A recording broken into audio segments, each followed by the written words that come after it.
Waller School is a two-form entry primary in East London. For the last 7 years, it has achieved above national average in literacy, numeracy and science. Many of the strategies adopted by the school are now being highlighted in definitions of personalised learning. One of the things that has made our school work is that we've tried to use the best of what we've got, and a lot of that reflects on the teachers that we have. What did we do on the board? We've got a school full of teachers who are very able. What we needed to do was work together as that able team, but allow for the individuality within it as well. There needs to be lots of room for autonomy, lots of room for people to make their decisions because they know how they work best. As they get the knowledge around their children, they know how they work best. And that relationship works best when people feel empowered to take charge of what they do. The school fosters teacher autonomy, but this autonomy exists within a clearly defined, agreed framework. We're all responsible for our own individual areas of work within the wider situation. So the fairest thing to do was to have an understanding about where we wanted children to be all the way through school, not just at year 2 and year 6 when they were being externally assessed, but at each stage in between. The school aims for every child to progress by 2/3 of a national curriculum level each year. At the end of the summer term, teachers assess the children's progress so that at the beginning of the new year, a teacher can see where children in a class are, relative to each other and relative to a benchmark for that year. Carmen has moved from 3 A's and 3 C's, 3A in reading, 3C in writing, 3A in maths at the end of year 4, to 4C, 4C, 4C. So she's moved into year 6 at exactly the point we would hope everybody would, just slightly above, if anything. All right? All the children above Carmen did better than we would, setting our target for. The other side of that coin is all these children below her made less than what we were looking for. Obviously, we need to say why didn't they make average progress in that year? And for some, there'll be very clear reasons. For others, it's a really big and important question and rings alarm bells. What worries me sometimes is that we can spend lots of time just gathering information. It's the actual work with it that matters. It's the actual looking at it, the understanding about what it means, the trends within it, what it might mean for an individual child that is useful. The actual piece of paper with a list of numbers that says where a child might be isn't useful on its own. It's what you do with that matters. The purpose of the assessment system is to inform teaching throughout the school. He's only there language, so we don't worry about him. Yeah, she was around about there, but now moving. Yamin? Yeah. Moving nicely, Hussein. Yeah. That's what I said, all of these children are making better than average progress. I will foresee, and I'm not want to, this is not pressure, that red group is going to be seriously shorter at the end of this year, which is what we need to do. We need to try to move children from the red into the orange into the green.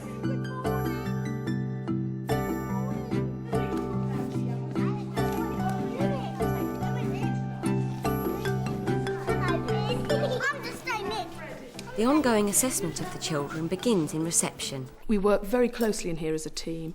I have a nursery nurse, I have Sophia, I have a teaching assistant, Rushnara. I take on board all their input.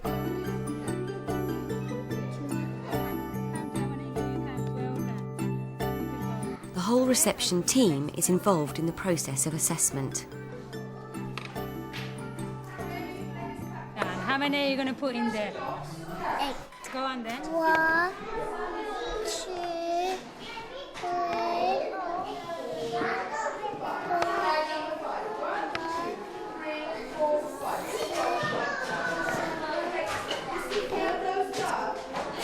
8. Oh, 8. Well done. Well done, Jabia. You got it right. Let's see if you can try more harder numbers, yeah? You know what number? Don't worry if you don't know it. Let's see, number. Do you know what number this is? 11. 11. Good girl. Do you know what number this is? Number 10. Good girl. Well done, Jabia. You've done very well. Let me give you a sticker. I'm so happy with you. You knew all your numbers up to 10. Well done. 2. Good girl. Go on then, put 2 for me.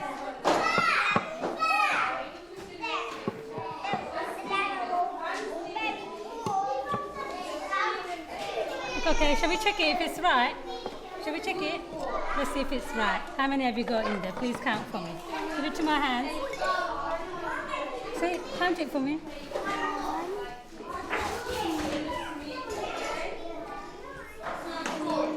Do we need any more? How many do we need? Well, she knows how to recognize all the numbers. By counting 1 to 1, that's what she found it quite difficult. So I'm going to feed that back. What is the number? How many are you going to put? 2. Good girl. So go and put 2. Remember to count. Do you need any more? No. Do you need any more? Aralak Boni. Laktonai. Good girl. Well done. Now let's do the next one. Did you realize when I was telling her, is that the right numbers in English? She said no. But when I said it in Bengali, she went. First I tried telling her in English, is that right? And then when I saw her response, she's giving me the wrong answer. I knew she didn't probably understand. Let me try in my language and see does she give me a different answer? And it does. Majority of the time, she gives the right answer in Bengali. Do you need any more? Good girl. See, you got it right. Well done. She only got number 2, but does recognize the lung. Well, she has just come over to I know. Gina, and she's just told Gina, no, you have to do it like this. I know. and That's why I'm told her. surprised. I'm thinking it's because of the camera. I can't be with every child as they dot every I and cross every T. What they feed to me is invaluable in making decisions about where the children are, where the children have to be next, which groups they should work in, which social groups, which ability groups they should work in. I just really quickly want us to go through where we're up to with assessments and where we're going ahead to for the profiles. I need to see you, Sophia, about the ELS assessments. Give me a moment. I just want to look for 2 minutes at groups. In the light of what you've done there, I just want a little feedback from what they've done in ELS. Just talk me through very briefly. At the beginning, when we start ELS, I test some of the children, and this is the Mina's record. Those are the phonemes. Yeah, the phoneme, we test him. Yeah. And this is only he would know M for mom. End of our ELS, I test him back. I tested him, was it? So he came 4th, on the 4th, 15th of 4th, and he would know 25 phonemes. That's what we'd love to hear. So he developed. The problem with him now, where we've got to take this on to, is that they are actually sounding out for spelling. So Alongside recorded assessment, the school emphasises the importance of day-to-day informal assessment. Yes, I think At the end of the lesson, the adults that have worked delivering it share the information that they've got about the different parts that they've played in that lesson, because obviously the teacher's not in charge of all the children all the time. Teaching assistants or other teachers work with them, and we find that the sharing of that information makes a crucial difference. Jamie, have I seen a picture there? Come and show us. We do a lot of observations in the class where we stand back and watch the children. We might not write those all down. I don't think that there's a limit to the amount of paperwork we need to do, but we do observe consistently and continuously, and we feed back to each other. Show everybody the picture and tell us what it's about first. What do you think it's about, Abby? The house is on fire. The house is on fire? And the fire engine's coming. We're going to the fire station. All forms of assessment feed in to build a picture of a child's learning needs. Assessment is integral to teaching. And we're not going to see the I've been fire there engine. before, and I gave them a birthday cake, my Spider-Man one. One of our aims is to meet the children at their point of need. Working at the fire station. You would like to work there, would you? And when I'm offended in another fire, I'm not going to go to the fire engine station.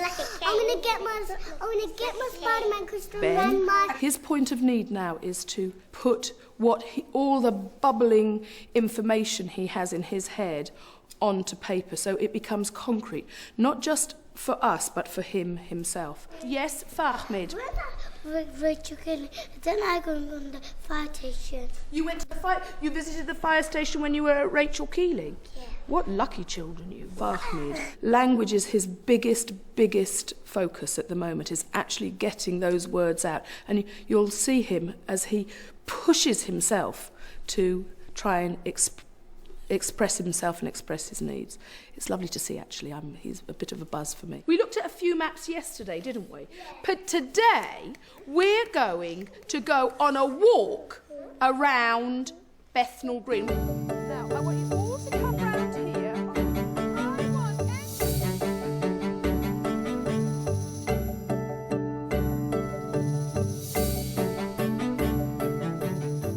We've been working on map making, very cross-curricular work we've been doing.